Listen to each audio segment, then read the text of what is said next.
Presiden Joko Widodo mengingatkan peluang besar dan tantangan yang tidak mudah di era disrupsi teknologi saat berbicara di depan para pelaku usaha di Korea Selatan. Presiden menilai ekonomi masa depan adalah ekonomi kreatif dan digital, sehingga terobosan harus dilakukan untuk mengantisipasi pesatnya perkembangan teknologi. Saat berbicara di ASEAN Republic of Korea CEO Summit di Busan, Korea Selatan, Presiden Joko Widodo menyebut kecepatan perkembangan teknologi telah mengubah cara hidup manusia secara dramatis.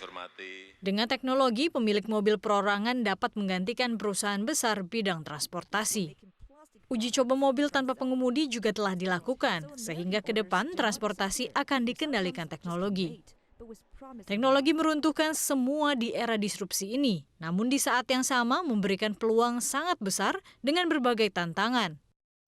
Salah satunya gerakan anti pasar bebas yang mengemuka dengan pendekatan proteksi yang semakin mendominasi. Kalau ini dibiarkan, maka terjadinya resesi ekonomi dunia akan disfungsi sistem ekonomi dan keuangan global, serta ketidakpercayaan terhadap institusi ekonomi dunia tahun 2030-an dapat kembali terulang. Ini hati-hati. Inilah yang harus kita hindari bersama, dan kalau ini terjadi, semuanya akan rugi. Semuanya akan rugi. Negara maju, emerging economies, terlebih negara berkembang. Dunia usaha juga akan mengalami kerugian yang besar. Karena itu ASEAN dan Korea harus melakukan berbagai terobosan. Jokowi menyebut ada 3 terobosan yang harus dilakukan, yakni pembangunan infrastruktur berkualitas, peningkatan kualitas sumber daya, dan pengembangan energi terbarukan. Sumber daya manusia adalah kunci bagi lompatan ekonomi sebuah negara.